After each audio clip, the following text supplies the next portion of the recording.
Mandalorian Winners and Losers, and The Great Yoda Draught of 1980. All kids love log.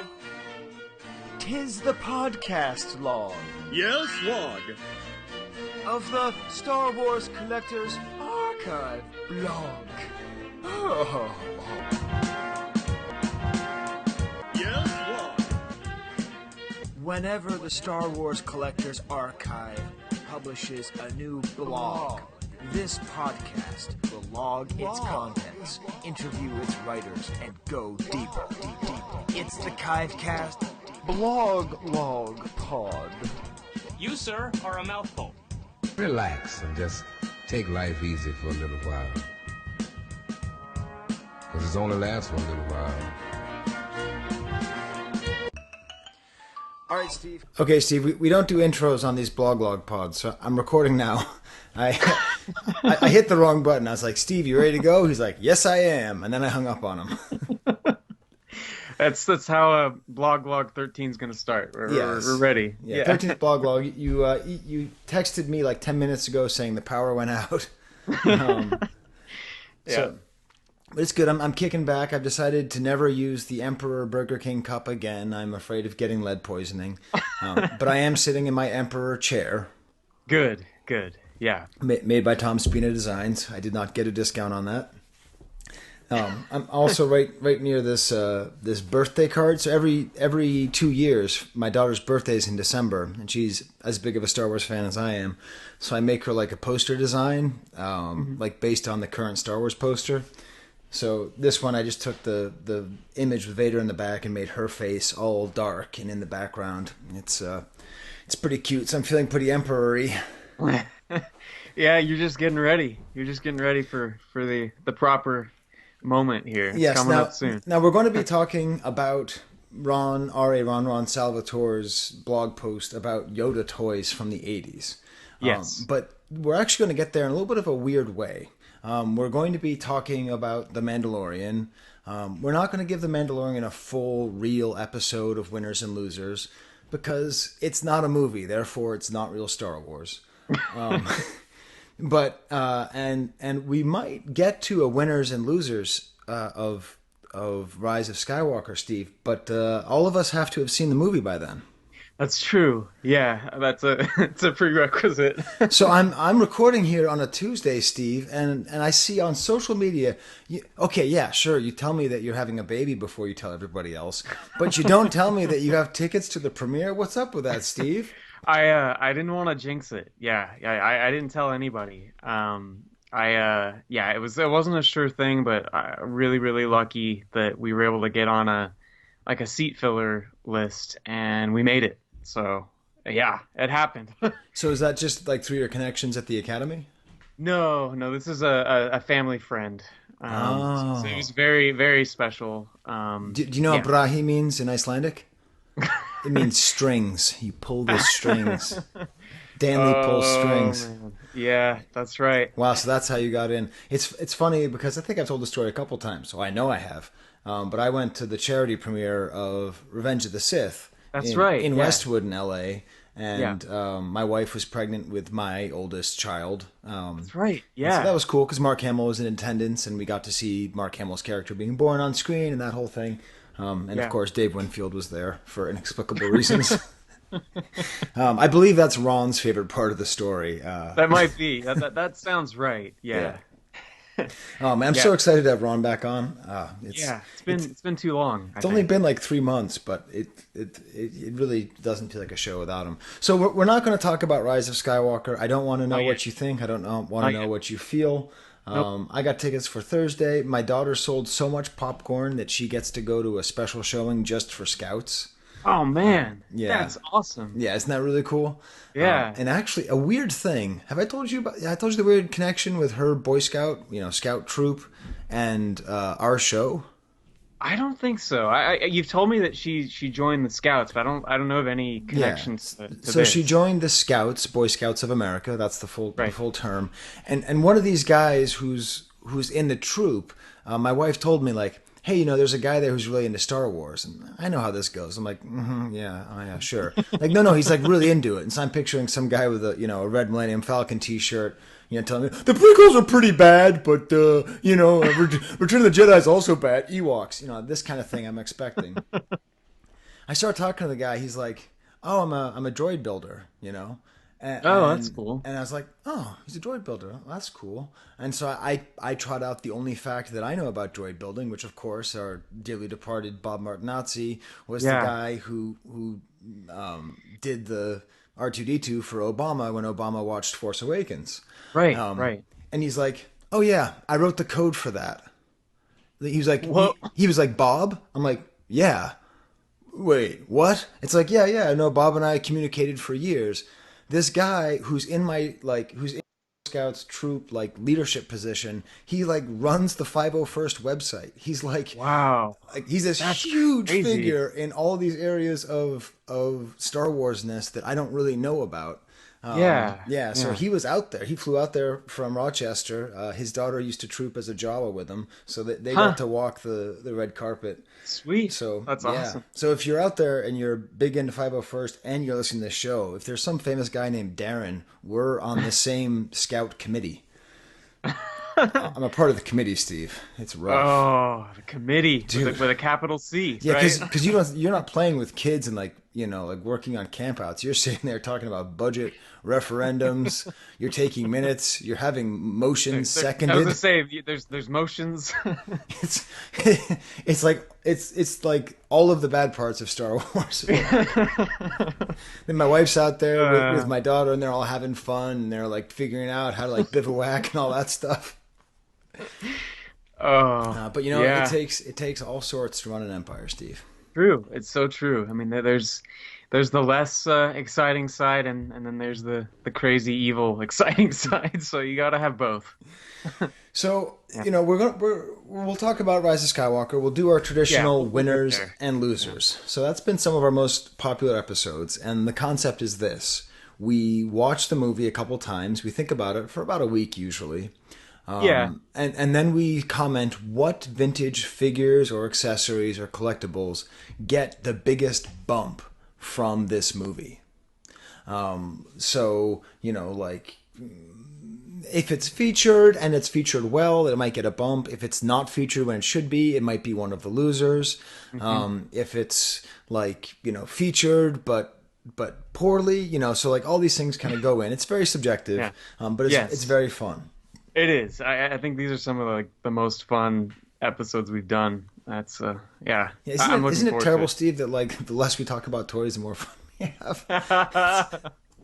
Hey, you know what? It provides our outlet to just be fans. Yes, that's true. It's a thinly veiled conceit. So we have about 25 minutes until Ron's going to come on and talk about Yoda collectibles. So let's do this. Now, when I texted you earlier today, I said, let's call it the Mandalorian winners and winners. Yes, I knew exactly what you meant. What did I mean, Steve? I mean, the vintage exploitation in this TV show is thick. Yes. It is thick, very, very thick. I mean, I'm sure you've seen this, but I've seen it posted around where someone's doing a meme of just a vintage card back, and as each episode airs, they check off or circle things that have been featured. Someone is doing that, Steve? Is that you? Was that you? No, it's not me. But the page that you refused to take part in, the mock page. That was on mock. It's Alexander Miller, who's a prominent member of the mock page. I think there was I think he was in some beef with someone at some point, so I might be pissing off someone by praising him. But he's the guy who came up with that idea. And every episode, he just X's it off, and I'll have it up on the show notes and on the YouTube version. And it's almost half of the 92 figures of the Collect All 92 are X'd off here. Yeah, in 6 episodes of television. Yeah, and just so you know, we've only watched the first 6 episodes. On that, we're equal, Steve, unless you got a special preview of the next 2 seasons. No. So, so it's really, it's funny because I don't know, the cynical side of me, all the Star Wars fans are happy, and all of the jerkwads who have been pooping on Last Jedi and saying not my Star Wars and making fun of Lucas and putting down the sequels and all these things that really bother me, Steve, they're all happy. Yes, that's true. And on some level, that should mean that I'm unhappy as this like great defender of Lucas and turns out great defender of Rian Johnson and J.J. Abrams for that matter. I really believe in these filmmakers and I don't like the way they're attacked. Yeah. But it's actually not the case. I don't think it really is vintage exploitation. And I'll tell you why. I'll tell you why I like it so much. And I do like it very much. You know, I have this reputation as a contrarian. But again, my favorite movie is Star Wars. I can't be a contrarian. Only a contrarian would say that. But if you know, Jon Favreau, basically the primary creator behind this whole first season and the showrunner, just said that he wanted to make a TV show about taking his action figures and playing with them. Right. Yeah. And I think that's the biggest thing is just like acknowledging that's exactly what it is and not trying to really paint it as anything different, you know? Yes, and it's a real different thing than vintage exploitation, which is where you have some super glossy dude who's just out of modeling school, and he's there in his tight-fitting Star Wars shirt with his muscles rippling. What am I talking about? No, with an Ugnaught on it. Yeah, and he's like smiling, like, "Hey, and look what's coming up next from Hasbro. Whoa, remember this? It's your old Darth Vader toy." Like it doesn't feel like it's being created by people who are marketing to our nostalgia. It feels like it's a good artist who has nostalgia and knows how to employ it. So it's not just member berries. It's not just, hey, do you remember this? It's like taking this kind of weird like constraint, which is what if we took vintage action figures and pushed them together and is somehow making art out of it. And, high budget art. High budget art. Another meme that I saw that I liked, I saw it on Tom Burgess's page, was someone recreated the scene of the sandcrawler by using a vintage sandcrawler with Jawas on top of it and a Boba Fett climbing up the side. Yeah, I saw that as well. Yeah, with the little rope. Yeah. And that's the joy of the show, and it truly is joyful. And I guess you could be cynical and say it's not joyful, but you'd have to be trying really hard to say that. Yeah. I generally agree with you that the one time, my eyes had to roll just a little is, and it might happen again, is where you get like 4 or 5 consecutive shots that are literally just lifted from the original Star Wars. Like that was a little too much. But I generally though you're right. There is a genuineness to it. It's not the the t-shirt model. But as far as the winners and losers, Steve, the number one winner in all of this is Stephen B. Danley and Skye Payne. Because Star Wars, for the first time since Disney bought it, has broken itself free of the goddamn Neal Scanlan curse. The real villain of the new Star Wars movies isn't J.J. Jar Jar Abrams or Ruin Johnson. It's this creature designer guy who made that Eloasti character and can't do anything else. And it's kind of like when the Fraggle aesthetic took over Star Wars too much and everything just looked like a Fraggle. Everything looks like a Neal Scanlan thing, and nothing looks like the old. Nothing looks like the old aliens. Kind of blobby. Kind of blobby, kind of ill-formed. The thing about the old Star Wars aliens is they all had like a specific sort of outline, and they had kind of outlandish features that you could kind of draw onto. And they're not creating new characters, but they're bringing back a lot of these old characters that have that kind of color and interest. And I'm just so happy to not have Neal Scanlan aliens in Star Wars again. That's my one thing where I'm going to be one of those toxic fans who just has an axe to grind with the creature designer. Yeah. You're not alone. I'm sure you're not alone in that either. But yeah, it's definitely a benefit of this show. And the other thing I would say for us as collectors, I think we're also really winning because I think this is really healthy for the hobby and for the fandom. That, like, I think in order for Star Wars to survive, it needs Rian Johnson. It needs people being artists doing controversial things that piss people off. Like, in order for it to, like, not be a moribund concept, right? Like, it should be artist driven and moving forward. But it also does need fan service and just goofy stuff to sell toys and just, you know, make the 50-year-old guys in the Millennium Falcon t-shirts happy, right? Like, they deserve to be happy too, right? Like, it's not just owned by, you know, eggheads like me who spend 40 hours trying to explain why, you know, Phantom Menace is better than all the Avengers movies put together. So yeah, I think it's really nice. Like, Johnson gives us what we need. Filoni gives us what we want. I think we're all set.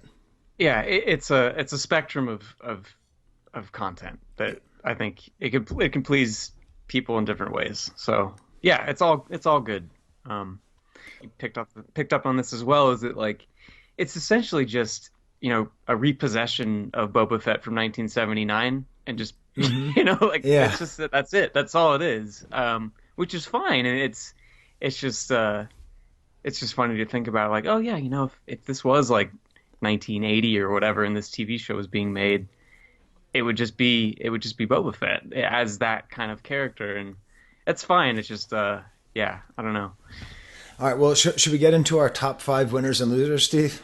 Sure.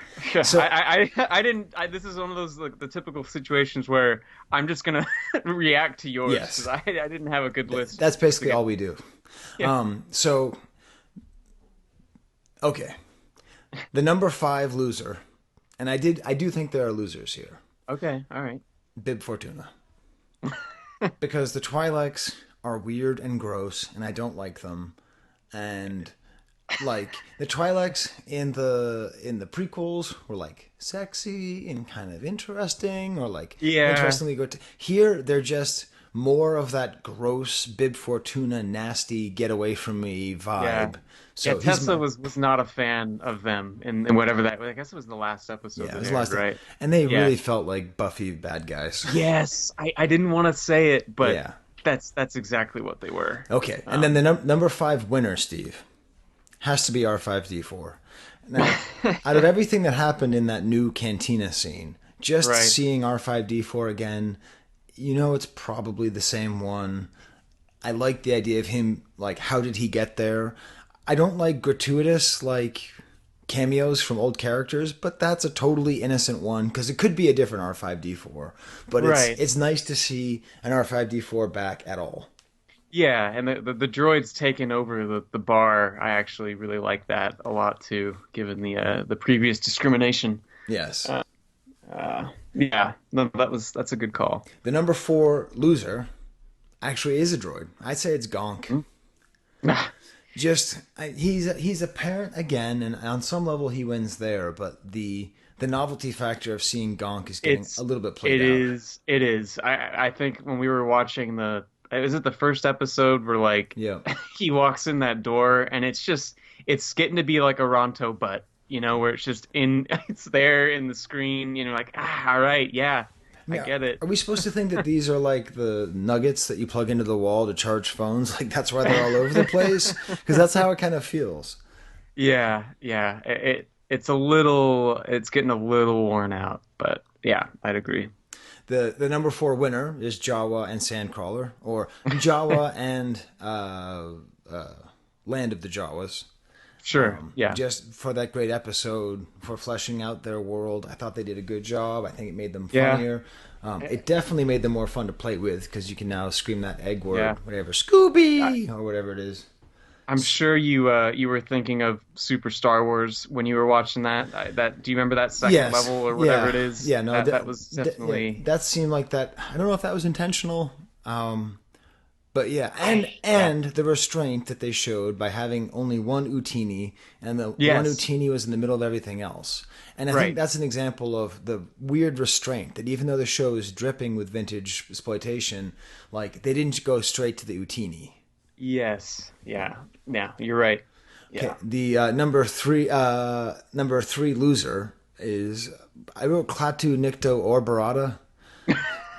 Really? I think multiple. There's like different ones in different episodes, but I still yeah. can't tell them apart, Steve. I still Yeah, don't those know are- which ones are in which episode. They completely blend together. The boring Yeah. villains from Return of the Jedi are boring villains in this, and you look Yeah. at what happened in Clone Wars, how they're able to make them a little bit more interesting, and here they're just boring henchmen.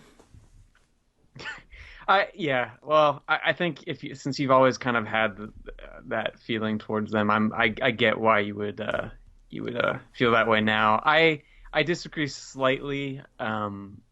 I think at least in that first episode, I thought they were interesting. In that one with the raid in the forest, they were very much like the weird Marauder guys from the Ewok movies, which I'm not sure if you're familiar with them, but No. they had much more of that vibe than whatever a Klaatu or no a Nick. Wait, what? See, I can't even remember a Barada.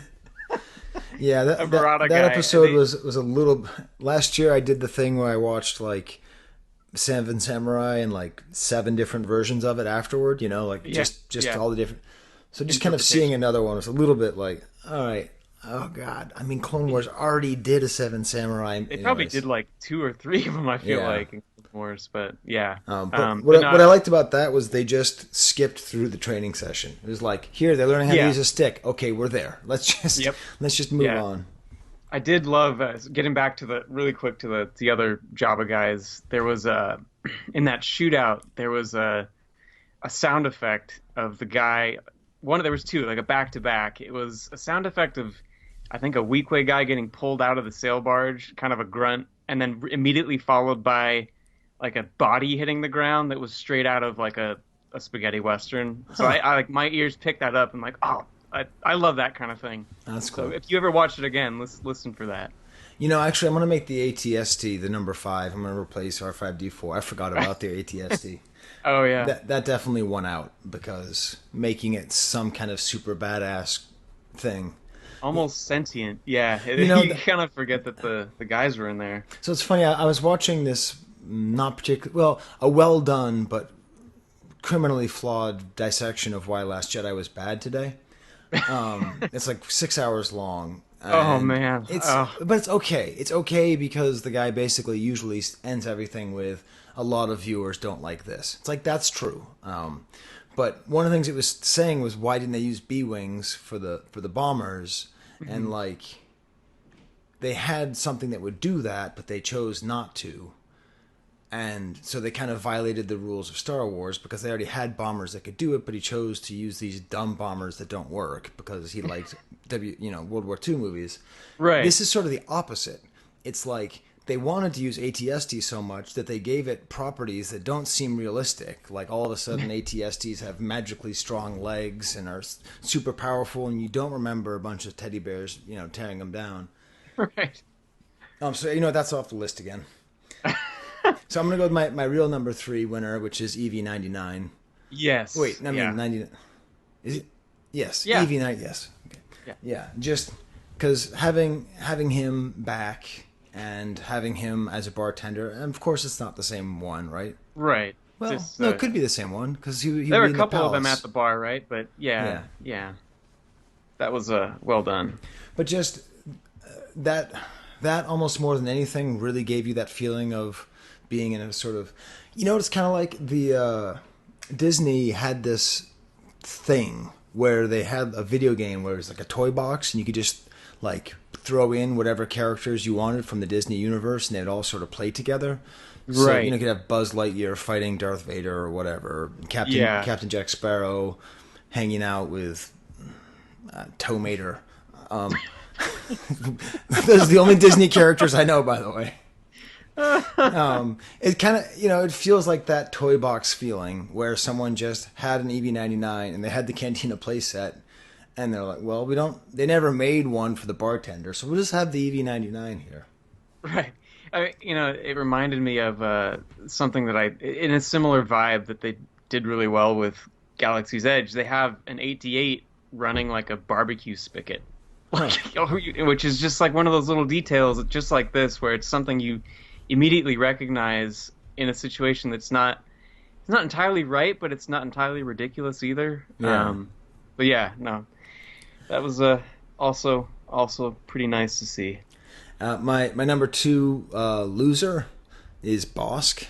Kind of a similar thing, like adding more Trandoshans and having them not be Bossk and having them be easily beaten by the Mandalorian, and I don't know, just it kind of demystifies Bossk and makes him seem less cool. Yeah, I don't know if this is just me, but I feel like it's similar to the Bib Fortuna, the Twilight guys. They kind of had a different aesthetic, Yes. and they seemed a little more Buffy-ish to me. Yes. Just in terms of, I feel like you could see their eyes in a way that you never see like one of those guys before. It seemed a little too human in a costume, Yeah, rather maybe than even like a touch of Lizard Scanlan too in there. Uh-oh. I don't know. Yeah, you don't go like pouring through the credits. It's No. gonna break the whole show for you. And then my number 2 winner, quite to the opposite, is IG-88. Oh yeah. So this is a case where it's not the like you see a Trandoshan that's not Bossk, and that somehow makes Bossk lamer. You see an IG unit that you just know it is IG-88. Like it's Schrodinger's IG-88. Like he is IG-88 and he's not at the same time. You now know what IG-88 is capable of, who he is programmed by, what he most likely acts like. Right. So it is just excellent. Just awesome character to bring up out of nowhere, and it does nothing. It does nothing and gets killed, but you just absolutely love it. Yeah. I am bummed. I wish he would come back around. I don't know if he will or not. Probably not, but Well, you should ask yourself. Yeah. I'm sure you've already seen the next 5 episodes. Steve, would you like to take a guess who the number 1 loser is? I don't know. I mean, there's a couple of core concepts in the show that you haven't really touched on yet. But it's hard to read which way you're going to fall. Does it depend on whether or not you're a fan of Nick Nolte? It's a B-wing pilot, Steve. Once again, there's no B-wing pilots in the Star Wars universe. There were B-wing pilots, but they just don't exist anymore. I'm sorry, Steve. Once again, the biggest loser is the B-wing pilot. That guy that he kills in space is like the closest thing I'll probably ever get. Yeah, but it wasn't him. Now let's get to the number 1 winner, Steve. All right. So, obviously, I haven't mentioned a couple big characters, and there's only 1 winner spot left. Yeah. And this is a question of what gets the biggest bump from the appearance. What action figure rises? What stock rises? And you mentioned it, Steve. What stock rises higher than Ugnaught? Nothing even comes close. No. Ugnaught is by far the biggest winner of The Mandalorian. I think you're right. Because Yeah. Boba Fett, of course, but I mean, Boba Fett, what's he going to go from 10 times as expensive to 11 times as expensive? Yeah. The ceiling has already kind of been reached in that respect. Like, And in terms Yoda of like, and Baby Yoda just aren't the same. So I No. don't think Baby Yoda makes Yoda cooler. no. But just the Nick Nolte Ugnaught, when I heard that it was happening, I thought it was a rumor that was set out to make fun of people. I love it so much. I sometimes do a Nick Nolte impersonation, particularly if I've had a couple. Are you able to like manipulate your lips to just look a little odd too? Record a podcast. I can't quite do it now. I'm too with it. That's tough. Yeah. So yeah, that's my number 1 winner, Steve. What do you think? Do you agree? I would agree. I mean, for exactly the reason you stated, the Fett thing, it's kind of like I was saying earlier. It's kind of a de facto. There's not really much you can go with there. But in terms of stock rising, yeah, that space pig stock, it's up. Yes. Anything else you wanted to add, Steve?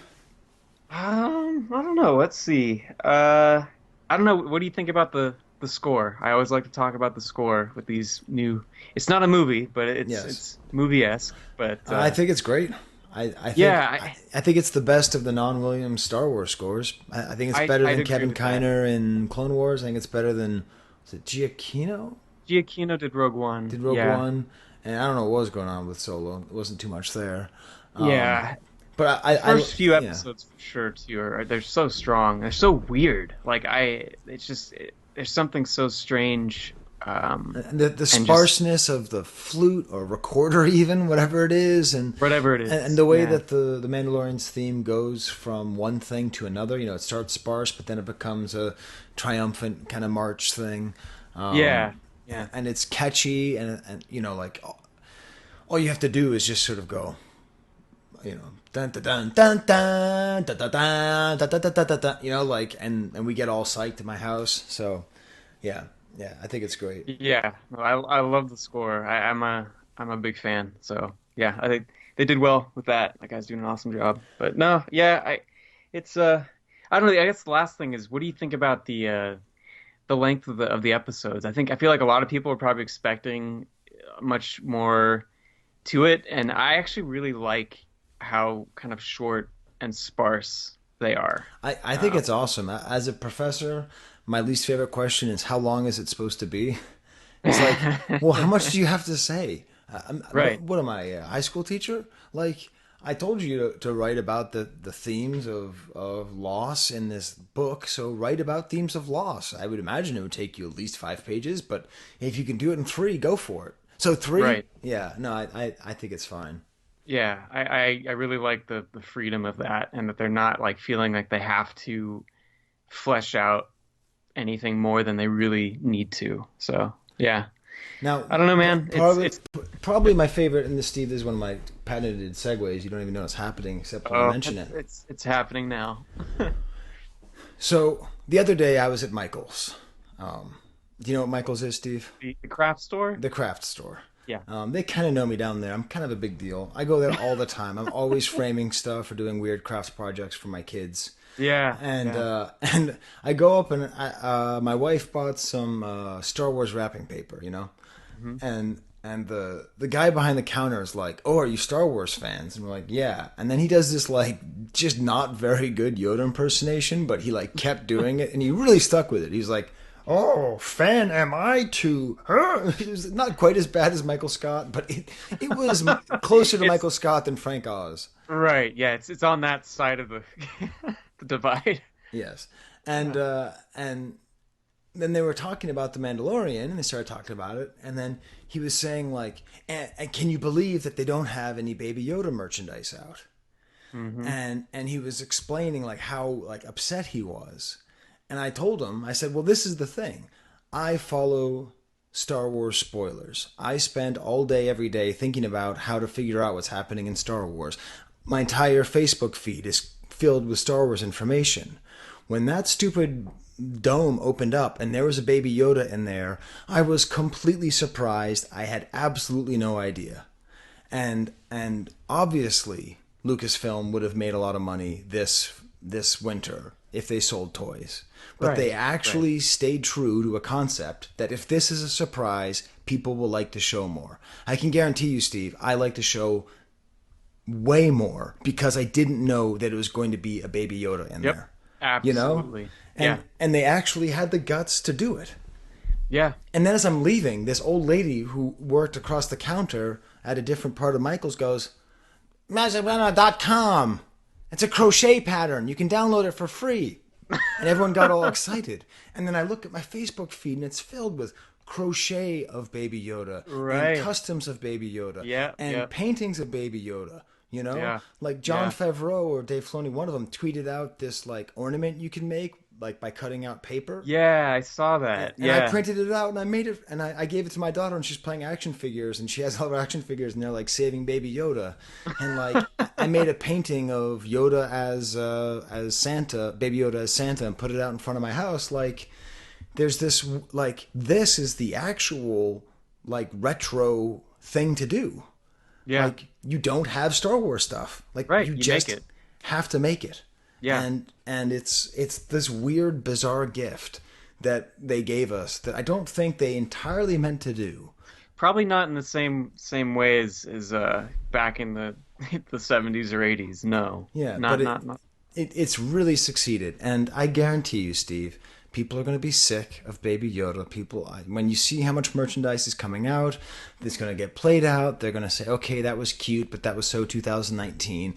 It's not going to be fun all the time. People are going to get tired of it, and they're not going to like it anymore. Like, this is the moment to really revel in So, the yeah, savor joy it. in the Yeah. joy of Yoda and not being able to get a baby Yoda. And Yeah. Steve, there is a very interesting parallel to be drawn between baby Yoda and his presumable father, Yoda. So let's talk to Ron Salvatore, who's written this amazing article about the early days of Yoda collectibles. Get a hold of Yoda. All right, so Ron Salvatore is here. How's it going, Ron? Pretty good. How are you guys? We're doing well. I just set up an awesome segue. We talked about The Mandalorian for like half an hour. Half an hour. This is supposed to be like a short thing. Yeah, I know, but we're not doing a real episode this month because Steve's pregnant and stuff.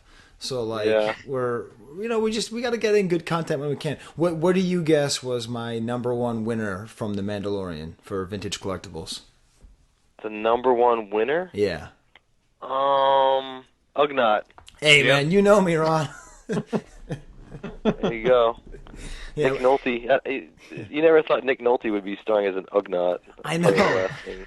I mean, people praise casting and like, okay, Bill Burr is pretty awesome as a bounty hunter, but like, you can't beat Nick Nolte as an Ugnaught. Like, that's like a fever dream. That's like the coolest thing, Well, who actually played the Ugnaught? I mean, I haven't heard anything about that. I know Nolte that's does the true. voice, but Yeah, it's a different actor in the suit, but they do something weird with his face.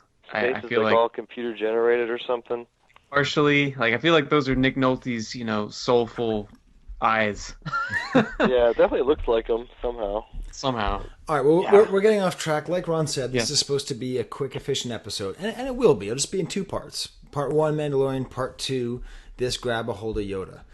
Now, I have to admit something, Ron. My initial plan is to never... Let me guess, you didn't read the blog. Well, no, that's what I told you I was going to do. Because my idea is not to read the blog so that when I ask you questions, I don't already know the answers to, and like the listener can like be as new as I am. But I couldn't resist.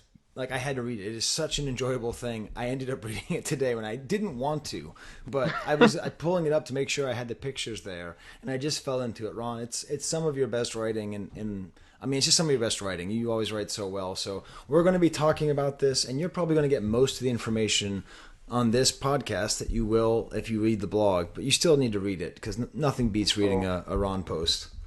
Well, thanks. I think you're probably overrating it, but I appreciate it. I'm glad you read it, Skye. This is like a first. Yeah. Well, I always read it afterward, but it's like if I'm talking to Jonathan McElwain about Wonder Bread and stuff, like, I don't want to make reference to something that I just read and be like, oh, so the seventh one wasn't rare after all? Yeah, that's right. And then we move on. Well, like, that's a pretty good strategy. Yeah. But that being said, Ron, you have a great structure to this episode.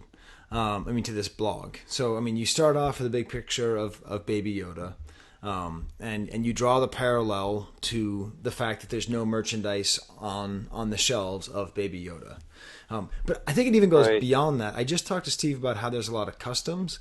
There is actually stuff out there, but like, I went to Hot Topic because I have to go to Hot Topic basically every day, and my daughter demands it. And they had Baby Yoda T-shirts. Oh, really? Yeah, so it's like... Licensed ones, I take it? Yeah, licensed. So it's just like the 70s, where like the stuff that exists is the cheap stuff they can just pump out. Right, like slap it on a mug or shirt or hat or whatever. Yeah. And I haven't really been following the news stories that much. I just sort of see them, and I know that right after The Mandalorian came out, there were several stories that were like, oh, there will be stuff next week. And then then the story is next week where, no, you have to wait until May. But maybe the stuff that came out next week was the T-shirts and the mugs and all the stuff that was easy to make. The stuff that nobody wants, basically. And it's funny because it tells you about how different the process is now from the way it used to be, right? Because in your thing, Ron, so you established the timeline. So what's the timeline of the 31 and the 32 backs and the unveil of Yoda? Oh, yeah, so probably most of the folks who are listening to this realize that they're 31 and 32 backs, right? So 31 was the first Empire Strikes Back card back. Well, actually, no. What was the the first card back with new Empire Strikes Back figures, right? So it was the 31 back because they added figures, right? So, and those came out, I want to say probably April or early May, right before Empire hit, and that was, Really, that close? It could have been a little bit earlier, but basically spring of '80. So it was a little bit before the movie. I don't have any personal memories because I was too young, but it would have been a little bit before the movie, and that was, Lando, Asian Bespin Guard, Han Hoth, and Leia Bespin, and all those figures. And Yoda was not among those figures and was not on the back of the card. So just like Return of the Jedi, with the first Return of the Jedi figures had the Ewoks blacked out on the back, this sort of similar, but Yoda's not blacked out. He's just not even on there. So they just kept Yoda off. And then Empire came out, obviously, in May, probably went wide in June, and then Yoda, who was the 32nd figure, was released in the summer of '80. So probably in mid to late July, Yoda started to show up in stores. So and then obviously they changed the card back. How long? So then from the release in 1980, from May 1980. So basically, it was like a month, 2 months. Probably a couple of months. Yeah. From May to July. So not as long as everybody has to wait for Baby Yoda, but there was a delay, and it was because basically Lucasfilm had embargoed the character. So I don't really think there was much of anything Yoda-related available for that first period when Empire was in theaters. Yeah, and I mean, it's crazy because you have to imagine, because they've been creating the figure well before then, right? Yeah, I mean, it came out, obviously, in July, right? So they would have had to start it in '79 because it takes about a year. Right. So the action figure was the one product that Kenner had ready to go, but they had to delay it a couple of months. Yeah, that's just crazy. The idea of leaving that much kind of money on the table, or I don't know what. I mean, I guess it's kind of like what they're doing now. It seems to be working, not giving people what they want. The famous capitalist dictum. Yeah, I mean, it's an interesting thought, because I think now, sadly, I think part of the reason there's no Baby Yoda stuff is because there's so much less emphasis now on action figures and stuff, because I don't think they sell as well, and it's not that big a deal anymore. But in 1980, there wasn't that much. Empire was not like a giant marketing and merchandising extravaganza like Jedi was, because people were just not. I wrote about that, I think, in the previous blog post I did. It's just like Empire Strikes Back there was a little bit of trepidation surrounding that, and whether it would be that big of a success, whether the toys would continue to sell, whether space toys were still a thing. So I don't know if, Yoda was going to be a big new character, but it wasn't like super necessary that they have products out as it was in Jedi, which I think at that point it was like, okay, we're going to keep the Ewok secret, but there's no way we're not going to have Ewok stuff on the shelves by the time the movie hits. I think you're a little bit before that era, and I think now we're sort of post that era where, the products are that big of a deal. I think we're sort of going the other way now.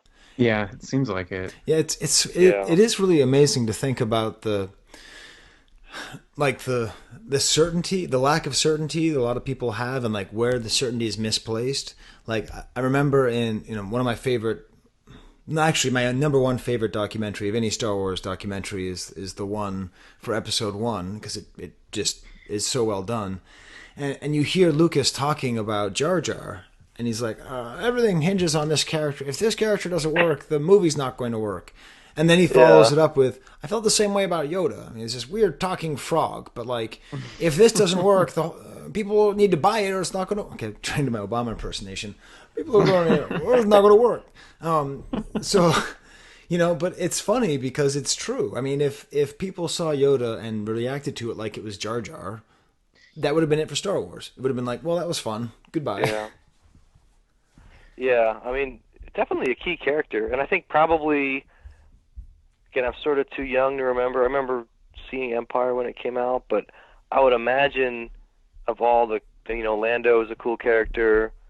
The Luke reveal about the Vader being his father is a big deal. But I mean, really, character-wise, Yoda would have been. If you're walking out of the movie, probably Yoda's one of the first couple of things you're talking about. Right. I would imagine. Right. Yeah. Probably also, I mean, first Muppet in a movie? I mean, Like, it's a Muppet movie, but I mean, in the first Muppet in like a live action normal movie. it's meant to just be believed as a little creature that isn't a Muppet. Yeah. Yeah, I mean, big deal. You know, it has a pivotal character, great performance by, Frank Oz and all that, and great puppet, and just kind of the first time anyone had seen that. I guess this is old now. I mean, The Lord of the Rings has been out a long time, but I guess a little bit like Gollum from The Lord of the Rings was for digital stuff, and Yoda was for, I guess, puppet stuff back then. Right. Well, I mean, actually, Jar Jar, Ron, Yeah, give credit where credit's due. It is kind of strange Digital to think back creation on it all that goes way. to Jar Jar. So in this blog post that you wrote up, we're removing a lot of the comedy that you have in there because you have to actually go read it. But you talk a lot about the way that Kenner was sort of hyping people up, and I hadn't seen a lot of this. There's like this sheet of paper that just explains the announcement of this one figure coming out. Where is that from? I actually got that from Tom Nyheisel, who's a former Kenner marketing guy. There's been other ones around. It's a pretty scarce Kenner marketing thing, but it is basically a one-sheet advertisement that would have been sent to retailers, sort of like as a supplement to their 1980 Toy Fair catalog, that announced the Yoda figure and, basically said, hey, store owners, you can order this figure from Kenner. Because Yoda is not in the 1980 Kenner Toy Fair catalog at all. Really? Because the character was embargoed, yeah. So the Ewoks and Jabba in the 1983 Kenner Toy Fair catalog, they're in there, but the pictures are all blacked out. So Right. there's no visual reference. With Yoda, he's just not in there at all in 1980.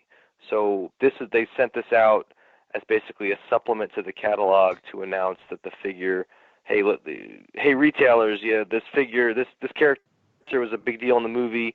We will be releasing a figure, and now's your chance to order them. And that's basically what that sheet is. Yeah, and they could just order a solid case of Yodas.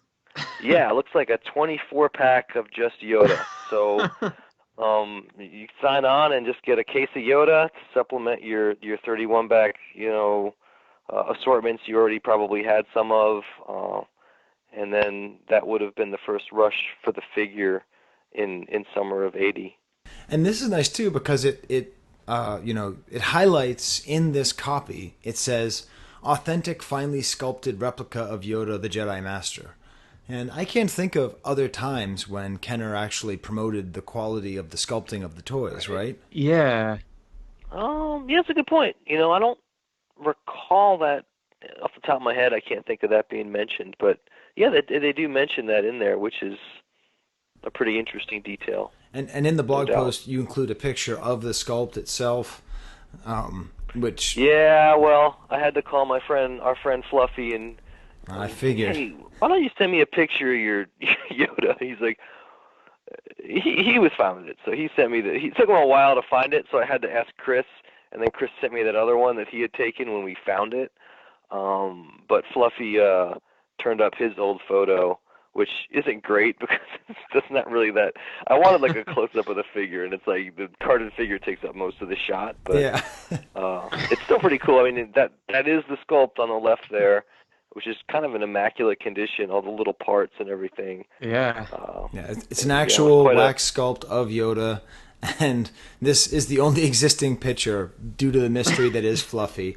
If Ron owned it, there would be a 1080 DPI masterpiece picture, that we could all look at. But here it is, this old greasy picture, probably from like 1996. He's like, bro, I'm not going to be able to dig it out. I'm like, well, can you find it? Like, I know you had photos because he had a portfolio that he brought it to one of the celebrations and he was showing it around to people years ago. I'm like, I know you have a photo because you had it in that portfolio. But, Chris also came through with the photo of the one bagged, that's how he found it from the sculptor. And, so when wait, do you want to tell us the story of when you were able to find the sculpt? Yeah, I mean, not in too much detail, but okay. Yeah, we had met this guy, and he had stuff, and he was actually difficult to buy from because he just kind of was very shy in a way. It was just kind of like, we'll talk to you guys, but I don't really want to do it, and okay, and finally, I think Fluffy just kept calling him. He's finally, I guess you guys can come over. And we came over to the guy's house, and he started pulling out. He had a box, and he started pulling out stuff, and just kind of like, okay, there's the Vader sculpt. There's a C-3PO sculpt. You can actually see the arm of the C-3PO sculpt next to the Yoda picture. Oh yeah. Right, and other ones were in there as well, right? I mean, he had several. We fortunately we had like a giant pile of money, just kind of like, this dude had went and bought one of those pens, like you check to see if bills are fake. Wow. All these hundreds we're putting on the table. He's checking each one. He couldn't. It was just kind of a great deal. But yeah, that was a great find of sculpts. But Yoda was in there. And each part is in Fluffy's had it ever since. an individual bag. It's like this. You have to really look at the picture to see what it is, but it's like, Yeah, I don't remember it's exactly. like Dexter got to him.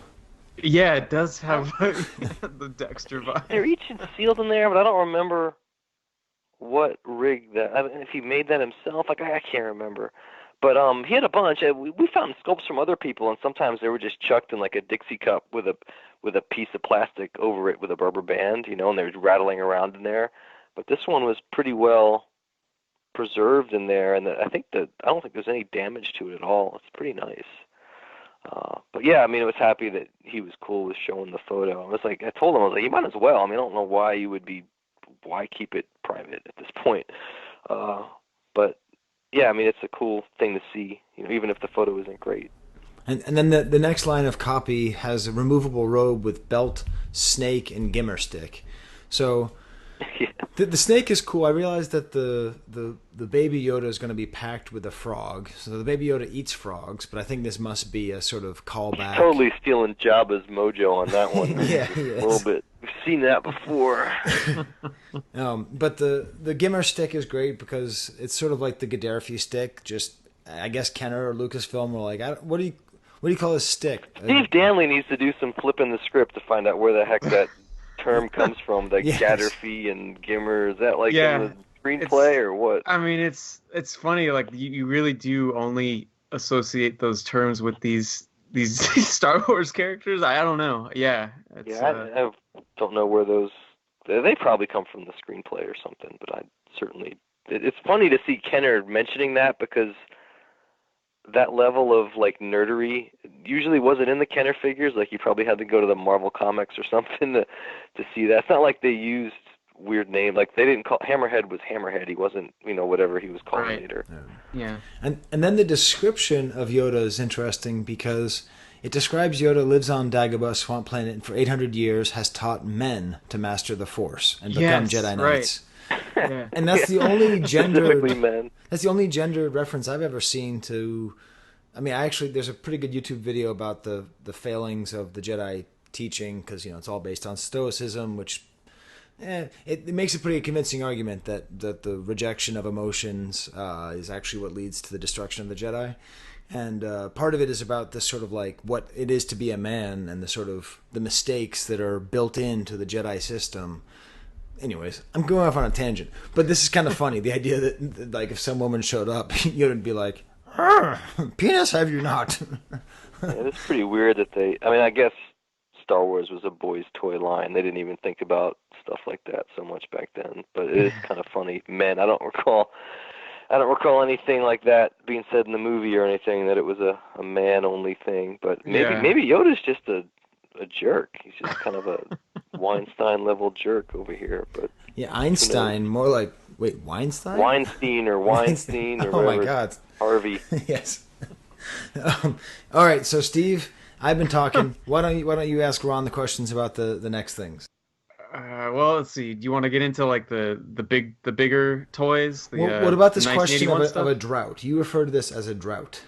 Yeah, right. So you call it the drought of 80. So we kind of talked about how it wasn't available. The figure wasn't available till summer, but the figure was the only product, right? For 1980, you didn't get any more until the next year. I believe so. I had some doubts. I think you guys saw this. I was trying to research it. That I had some doubts that the puppet may have come out around the time of the figure, but I don't think that's accurate. It does not show up in the catalog until 81. I've never seen anything that really indicates it was out in 80. It's listed as a new product in the Kenner showroom price list for 81. So I don't think it was out for Christmas of 80. Yeah. Officially, it's an 81 product because it didn't show up in any sales lists or catalog before then. But I did have a little bit of doubt that maybe came out in summer of 80, but I don't think so. So yeah, I think pretty much you had the figure in that time span, and then you pretty much had to wait until probably spring of 81 to buy anything else. Yeah. The other detail I cut out of the article because I couldn't. My memory is pretty bad with some of this stuff, but I met with Fluffy, Chris, and Todd a couple of times. A guy we bought some Yoda stuff from,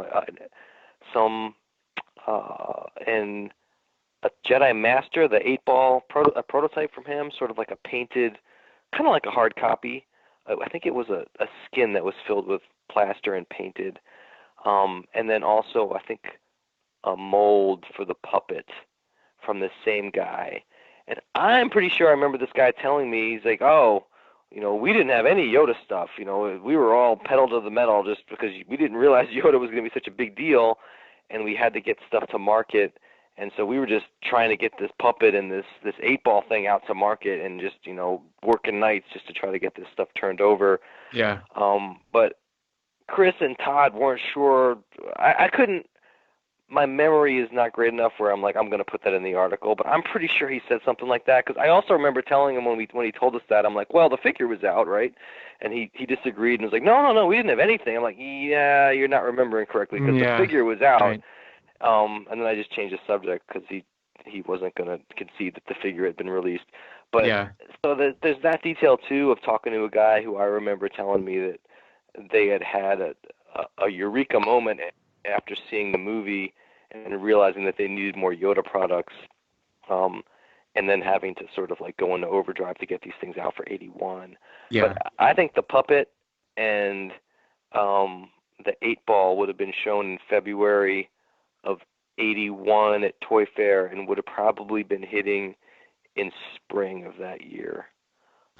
So before that, I think it's just the figure from Kenner anyway. Yeah, and I feel like, Skye, I feel like we've talked about a couple of these prototypes, maybe probably on our old Yoda episode, but some of them, like, I don't remember seeing some of this stuff about the vinyl puppet specifically. I think that kind of came up on Facebook after we'd ever talked about it. So this is the guy who kind of came up with the idea was actually not a Kenner guy, but Lucasfilm, right? Yeah, I just bounced a few messages with him when I was doing this. His name is Robert Short. Seems like a nice guy. But he just randomly, in 2014, on a Star Wars collecting group that nobody even uses anymore, as far as I know, right? It's just one of these groups that, I think it's like Star Wars action figures or something. And he had just posted this random thing, just kind of like teasing, like, hey, I don't know if he said invented or developed, or I came up with the Yoda hand puppet. Just FYI. Just a random post like that. And then people are like, what? Are you kidding? And then, of course, he posts a photo of himself with the prototype, and it's like, whoa, yeah, he's not kidding. And, yeah, he had a story, and he worked for Lucasfilm at the time there, and it sounded like he was doing costuming stuff, and I don't know this for certain, but he that would involve probably using latex, so he probably has some familiarity with that. So he went and sculpted up this Yoda and made it out of latex and made a little puppet out of it. I don't know if he thought from the start, like, hey, this would be an awesome toy to pitch to Kenner, or if it was just like, hey, this would be just something fun to have for myself. But according to his story, Gary Kurtz picked up on it and thought it was cool and brought it to Kenner. Gary Kurtz was the producer of Empire Strikes Back, obviously. And then the Kenner folks were like, awesome, and then they released it, and probably a year or 10 months later, the thing was on store shelves from this guy just on a whim making this thing. So yeah, and what like a crazy story. Yeah, and so like at least like the old images of this were really only in ads, like toy ads, and then all of a sudden he posts like a picture of it, at least current as of like 5 years Right. ago. So you Right. can Well, kind that's that's the benefit of being aware of all this weird advertising stuff, right? Because when someone comes up with something random, I think if you had never seen it in an ad, you would have been like, "Well, that's just some hunk of junk. Like, there's nothing. Right. How do I know that's real?" But the people who knew, and me being one of them, there's a photo of a Yoda prototype. Even it's either the same one that Robert's posing with, or it's one that's very similar. Yeah. And it showed up in a number of ads of non-U.S. sub-licensees. I think it's maybe in a Palatoy poster. I think it's in maybe some German advertising and Australian. So as soon as he showed it, it's like, oh man, that's that prototype. And of course, there's no way that obviously that's not just a coincidence. It has the two match up. Yeah. So it's totally legit. And yeah, I mean, it's just that was like 2014. He came out with that. It was just one of the weirder prototype Kenner-related stories of recent years. I think he sold it. I don't know who he sold it to exactly. Yeah, I know he sold it. I was wondering if it ended up somewhere. Huh. That's the other thing. He still had it. It's Yeah. like having a picture is one thing, but he still had the piece, which is kind of crazy. Wow. And so, I see the problem I have, and this is my trademark is stupidity. I don't pay attention to things like this. That like, if you told me, Skye, one of these things was produced, the talking Yoda and the puppet, I probably would have known which one was produced and which one wasn't. But like, I just don't pay attention to this stuff very much. How could you have not seen the puppet like a million times? The thing is all over the place. I just don't. It's like I was talking to my wife the other day. We drove by a Wendy's, and it said on the sign on the outside, because it's snowing out here, it's really cold. It says "warm up with a taco salad." And I just sort of like expounded on this like idea of like it was like the last thing in the world you could warm up to, like cold lettuce with like beef on it. And she just told me that she doesn't even see Wendy's. Like when she drives, she literally doesn't see it. It just doesn't exist because she has a more discerning palate than I. So that's kind of how I am to like so much of this awesome Star Wars stuff that I ostensibly collect. Because I mean the Yoda puppet's great. I should have had a Yoda puppet. I should have played with the Yoda puppet. Like I should have had one when I had kids, and I should have, Actually, kind of a piece of crap, to be honest. Yeah. It looks cool. It's a pretty cool sculpt, but it's like as a puppet. I remember as a kid being like, "Oh, this is a puppet." You stick your hand in it. It's like it does two things. Like, what? All it does, you can move its head back, and then you can move its head forward, and the hands go up a little bit. But hey, what are you gonna do? It looks like Yoda, so. Yeah, and he's got his Gimer stick. So. Right. Yeah. But it turns out, Steve, the talking Yoda that was never made. Did you know that? Yeah, that I did. You picked up on that little bit of arcana at some point in your Star Wars collecting? Probably on our episode that we talked about it like 7 years ago. Yeah, but some of these images I don't think I'd seen before. So there's, I guess, Ron, do you want to just give a quick spiel on the talking Yoda and what it was meant to be and like where it came from?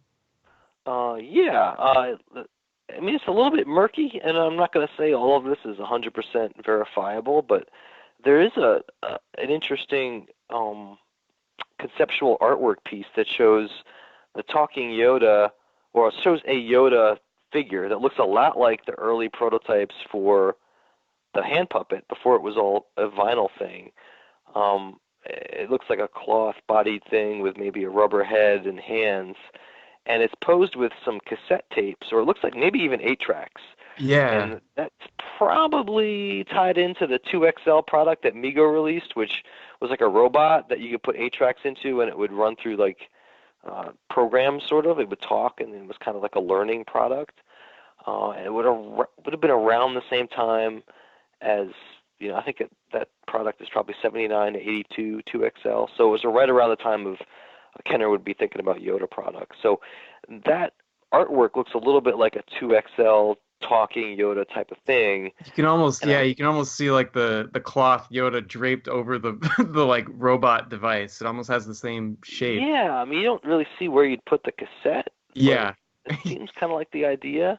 You'd have to open up Yoda's robe to.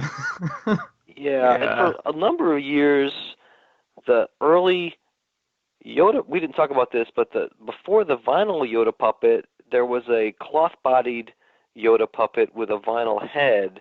So you'd stick your hand in the cloth part and work the mouth on the vinyl head.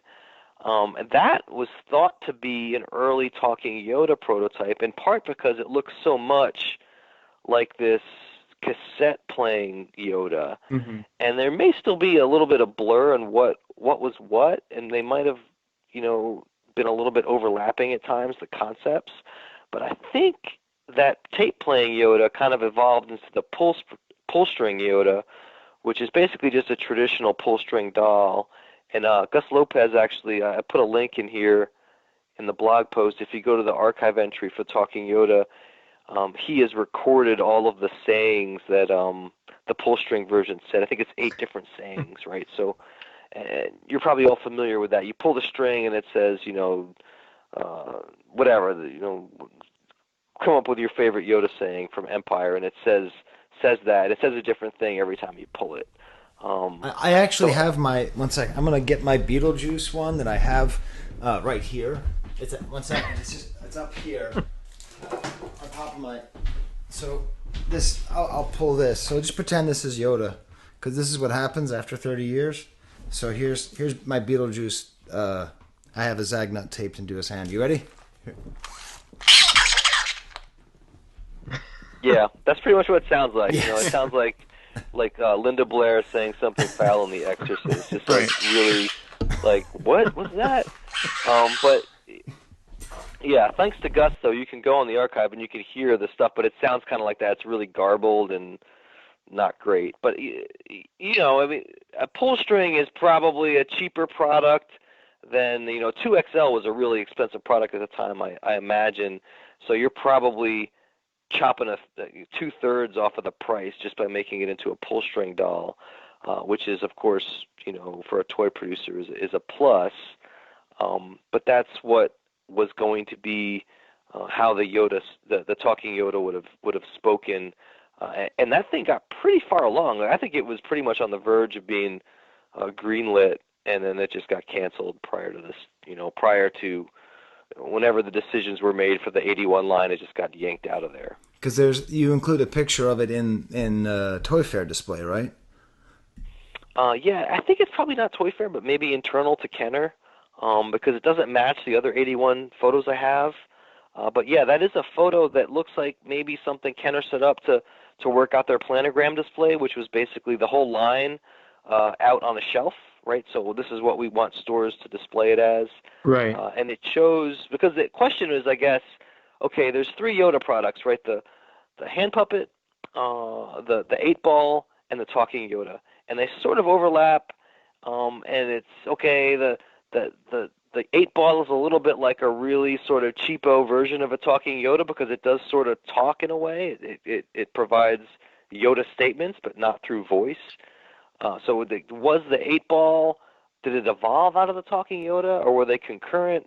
And this photo sort of answers the question because it shows pretty much what the 81 line was, right? So it's got the 80 toys, 1980 toys, and then it's got some new additions like Slave One and the AT-AT. And then it's got the new Yoda products at the time, and it's got all 3 of them in the display, right? So the puppet is right next to the talking Yoda, and then the 8-ball is right below that. So it pretty much shows that at least at one point in time, Kenner planned to release all of those at the same time. Yeah, which is interesting. And they just pulled the plug. I think we need to talk a little bit about this image of this Yoda with cassette tapes. Just because the cassette tapes, I think, were named by Troy McClure. Because have you read the titles? You have. I was gonna say. I figured you might appreciate some of these titles. Instructor of the Force. Hi, I'm Yoda. You might know me from such informational tapes as Yoda, the Force, and you. It's really called Yoda: The Force in You, The Empire Strikes Back, The Adventures of Luke Skywalker, and then Hans Solo, Space Pilot. So this is the other There's one time. that says Princess Leia and the Something Force, Yeah. I was just. which I guess trying to- means Yoda sort of has evolved as far as his gender parity. Yeah, that's true. Here, but it says Princess Leia. I don't. What is that word? And the Something Force. I can't quite make it out. What does that say? And the Rain I Force, don't know. the Ryan Johnson Force. Wow. Yeah. Well, listen. I think that pretty much covers the great Yoda drought of 1980. The moment that we're living in, this glorious moment where there is not enough Star Wars merchandise. We haven't known this moment for a long time, and we get to enjoy it. I do like how you closed it all out by saying that if you're missing Baby Yoda, just go grab a Porg. Because it's... Well, seriously, how angry are Lucasfilm people right now that they sort of want Giant with Jar Jar in 1999, right? Yeah. And it sort of didn't go over that well, right? And then it's like a couple of years ago, the Porgs are going to be Giant. We're just going to sell a ton of Porgs.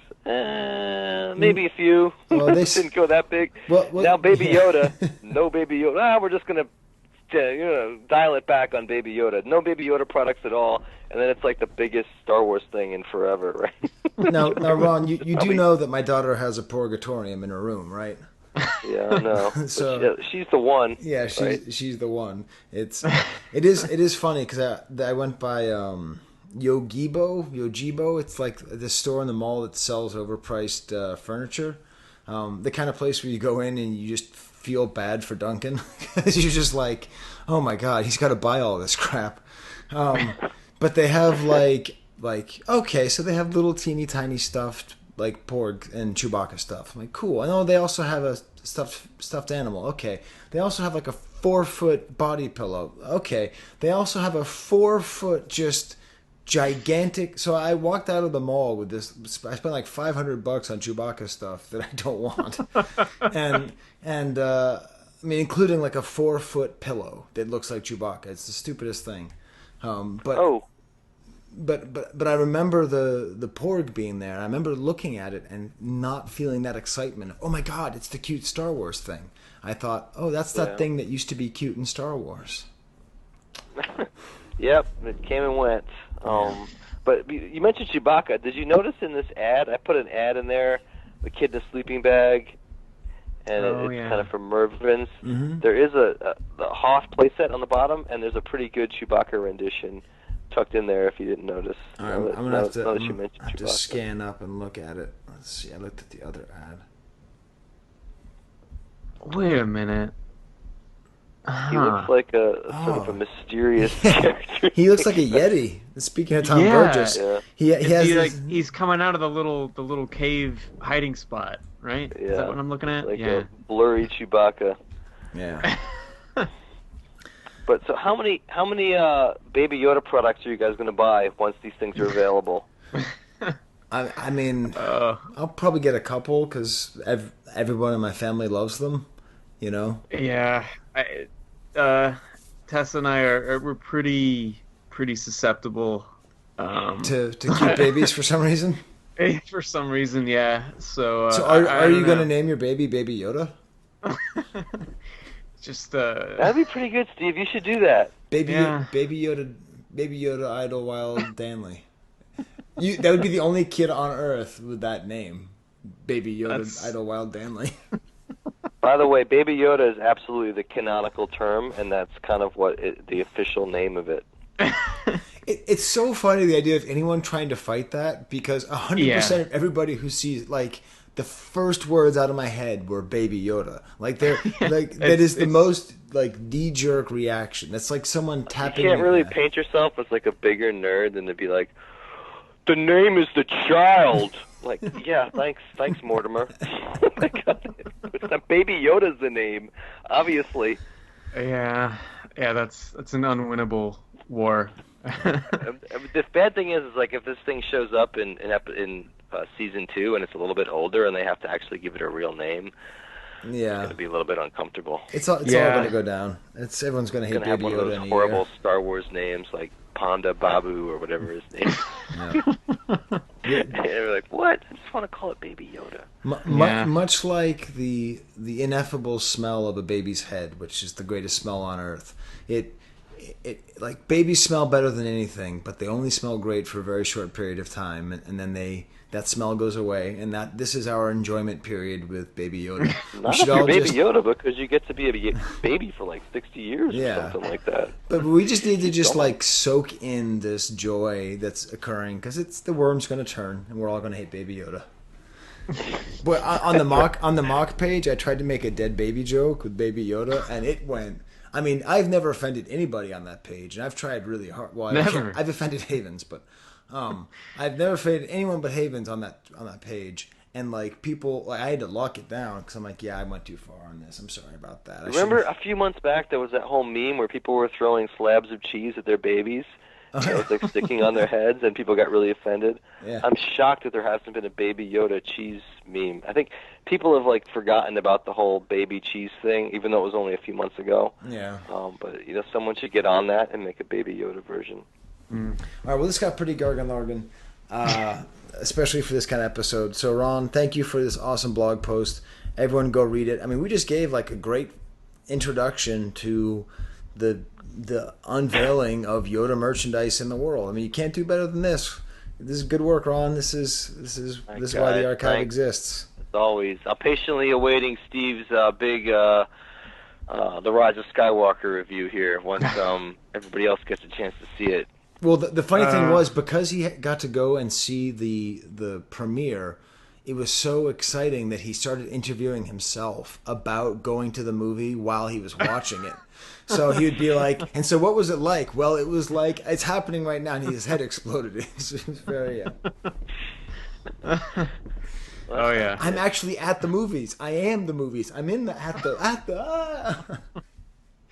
And that was that.